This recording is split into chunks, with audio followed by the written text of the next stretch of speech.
এবারের প্রশ্ন মহিলাদের মধ্যে থেকে। গুড ইভিনিং স্যার, আমি ডক্টর পূজা, পেশায় ফিজিওথেরাপিস্ট। স্যার, আপনি আপনার লেকচারে এই কথাগুলো বলেছিলেন, আমি সেগুলো আরেকবার বলছি। আপনি বলেছেন যে সব মুসলিম যদি চরমপন্থী হয় তাহলে মানুষের সমস্যাগুলোর সমাধান হবে। আমি ছোট একটা কারেকশন করেছি, আপনার চাইতে আমি অনেক ছোট, সেজন্য ক্ষমা চাইছি। তবে আমার কাছে মনে হয় যে আপনি যদি এভাবে বলতেন তাহলে কথাটা আরো গ্রহণযোগ্য হতো। যদি সব মানুষ চরমপন্থী হয় তাহলে মানুষের সমস্যাগুলোর সমাধান হবে। হতে পারে সেই মানুষ মুসলিম বা হিন্দু বা খ্রিস্টান বা অন্য ধর্মের। ডক্টর পূজা খুব সুন্দর প্রশ্ন করেছেন। আমি ভুল বলে থাকলে সেটা স্বীকার করতে কোনো আপত্তি নেই। এই প্রশ্নোত্তর পর্বটা সেজন্যই, যদি বলি 2 যোগ 2 সমান 5, আপনি শুধরে দিতে পারেন যে 5 না 4। আমি একজন মানুষ, আমি কম্পিউটার না, আর আমারও ভুল হতে পারে, সেজন্য প্রশ্নোত্তর পর্বের ব্যবস্থা করা হয়েছে। কিন্তু আপনার মন্তব্যটা সম্পর্কে বলি, আমি বলেছি সবাই যদি চরমপন্থী মুসলিম হয় সব সমস্যার সমাধান হবে। আপনি সেটা শুধরে দিয়ে বললেন যে আমি যদি এখানে বলতাম যে সব মানুষ যদি চরমপন্থী হয় সব সমস্যার সমাধান হবে, চরমপন্থী হবে কোন ক্ষেত্রে? যেভাবে আপনি বলেছেন, যেভাবে আপনি যেমনটা বলেছেন, চরম পরোপকারী, চরম দয়ালু। আমার লেকচারটা শুনে থাকেন, আমি বলেছি যে চরমপন্থী মুসলিম সেই হতে পারে যে চরম দয়ালু, চরম ক্ষমাশীল, চরম পরোপকারী, চরমভাবে সৎ, চরম ন্যায়বান। একজন ডাকাতও তো চরমপন্থী হতে পারে, যে ডাকাতি করে ধর্ষকও চরমপন্থী হতে পারে। যদি বলি সবাই চরমপন্থী হলে সমাধান, তাহলে সেই ধর্ষক খুশি হবে, সেটা একজন চরমপন্থী ধর্ষক, তাই না? অথবা একজন চরমপন্থী সন্ত্রাসী, এটা অন্য অর্থে। অপরাধীদের সন্ত্রস্ত করার কথা এখানে বলছি না, নিরীহ মানুষকে সন্ত্রস্ত করার কথা বলছি, কারণ সাধারণত সন্ত্রাসী বলতে বোঝানো হয় যারা নিরীহ মানুষকে সন্ত্রস্ত করে। এদিক থেকে কোনো মুসলিমেরই সন্ত্রাসী হওয়া উচিত না। বোন, আমি যদি পুরো ব্যাপারটা অনুবাদ করি তাহলে আপনি ভালোভাবে বুঝতে পারবেন। আমি যেটা বলেছিলাম, প্রত্যেক মানুষ যদি চরমপন্থী মুসলিম হয়, অর্থাৎ যদি প্রত্যেক মানুষ একেবারে চরমভাবে শান্তিকামী হয়, আল্লাহর কাছে আত্মসমর্পণ করে, তাহলে মানুষের সব সমস্যার সমাধান হবে। যেহেতু আরবি শব্দটা ব্যবহার করেছি, এটা আবার অনেকে হজম করতে পারে না। আপনার কথা বলছি না বোন, আমি মিডিয়ার কথা বলছি। ইসলাম অথবা মুসলিম এই কথাগুলো তারা হজম করতে পারে না, তাই আমি কথাগুলো অন্যভাবে বলছি যাতে করে অমুসলিমরাও এটা বুঝতে পারে। যদি প্রত্যেক মানুষ একেবারে চরমভাবে শান্তিকামী হয়, আল্লাহর কাছে নিজের ইচ্ছাকে সমর্পণ করে, মানুষের সব সমস্যার সমাধান হবে। হোক সেই মানুষ মুসলিম, হিন্দু বা খ্রিস্টান। এরপরে যদি বলেন হোক সে হিন্দু, মুসলিম, খ্রিস্টান, ধর্ষক, ডাকাত, তাহলে কোনো কাজ হবে না বোন।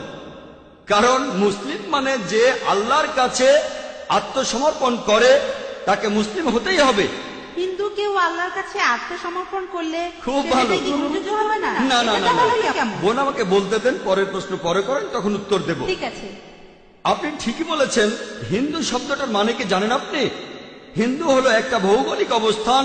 হিন্দু মানে সেই মানুষগুলো যারা থাকে ইন্ডিয়ায়। এভাবে বললে আমিও একজন হিন্দু বোন, আমিও একজন হিন্দু মুসলিম ভৌগোলিক অবস্থানের দিক থেকে। তবে এই হিন্দু শব্দটা প্রথম ব্যবহার করেছে আরবরা যখন তারা ইন্ডিয়া এসেছিল। যখন সৌদি আরবে গিয়েছিলাম তারা বলে হিন্দিয়া, হিন্দিয়া, হিন্দু। এটা জানেন, হিন্দু বলতে ভৌগোলিক অবস্থানকে বোঝানো হয়, কিন্তু এখন শব্দটাকে ভুল অর্থে প্রয়োগ করা হয় একটা ধর্মকে বোঝানোর জন্য। স্বামী বিবেকানন্দের কথা অনুযায়ী তিনি বলেছেন এই ধর্মের অনুসারীদের বলা উচিত বেদান্তবাদী, কারণ তারা বেদের কথা মেনে চলে। হিন্দু শব্দটা একটা মিসনোমার। বিশেষজ্ঞদের জিজ্ঞেস করেন, আপনি বললেন একজন হিন্দু কি মুসলিম হতে পারে? ভৌগোলিক অবস্থান বললে আমি একজন হিন্দু, আমি ইন্ডিয়াতে বাস করি, আল্লাহর কাছে আত্মসমর্পণ করেছি, আমি একজন শান্তিকামী মানুষ। তবে প্রত্যেক মানুষ, 1 মিনিট বোন, 1 মিনিট, আমেরিকানরাও ভালো মানুষ হতে পারে, ইংরেজরাও ভালো মানুষ হতে পারে। যদি বলি পৃথিবীর সব মানুষ ইন্ডিয়ায় থাকবে, সেটা এখানে সম্ভব হচ্ছে না, তাহলে সবাই হিন্দু হতে পারছে না। বোন, আগে উত্তরটা শেষ করতে দেন। আপনি প্রশ্ন করেছেন, আমি সেটার উত্তর দিচ্ছি। আপনি প্রশ্ন করেছেন, আমি উত্তর দিচ্ছি। আপনি আরেকটা চান্স পাবেন, সমস্যা নেই বোন, অবশ্যই। তবে আগে শেষ করতে দেন। আপনি যে শব্দটা বলেছেন সেটার অর্থ আপনার জানা উচিত। যদি পৃথিবীর সবাই ইন্ডিয়ায় থাকে, ইন্ডিয়ার সরকার সমস্যায় পড়ে যাবে। তারা বলে হাম দো হামারে দো, এক কে বাদ আবি নেই, দো কে বাদ কাবি নেই, ফ্যামিলি প্ল্যানিং এর কথা বলে। আমরা দুজন সন্তান, দুজন, হাম দো হামারে দো, এক কে বাদ আবি নেহি, দো কে বাদ কাবি নেহি। এক সন্তানের পরে একটু বিরতি, দ্বিতীয় সন্তানের পরে আর কোনো সন্তান নেবেন না। ফ্যামিলি প্ল্যানিং এই সম্পর্কে বলেছি কোরআন এন্ড মডার্ন সায়েন্সে। তাই বোন, আপনি যে শব্দটা বলেছেন সেটার অর্থ না জানলে আপনি ভুল বুঝতে পারেন। আপনি যদি একজন হিন্দু হন, ঈশ্বরের কাছে আত্মসমর্পণ করেন, এরপর যদি বেদ মেনে চলেন, আমার লেকচার যদি দেখে থাকেন ইসলাম ধর্ম আর হিন্দুইজমের মধ্যে সাদৃশ্য নিয়ে, বেদ বলছে তোমরা এক ঈশ্বরকে বিশ্বাস করবে।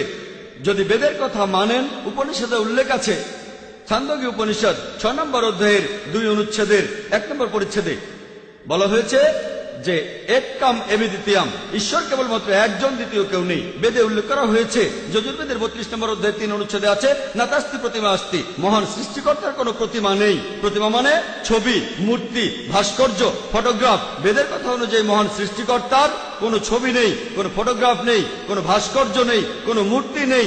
যদি এমন হিন্দু হয়ে থাকেন, বেদে উল্লেখ আছে যে আরেকজন অবতার পৃথিবীতে আসবেন, সর্বশেষ রাসূল, তার নাম হবে মুহাম্মদ সাল্লাল্লাহু আলাইহি সাল্লাম।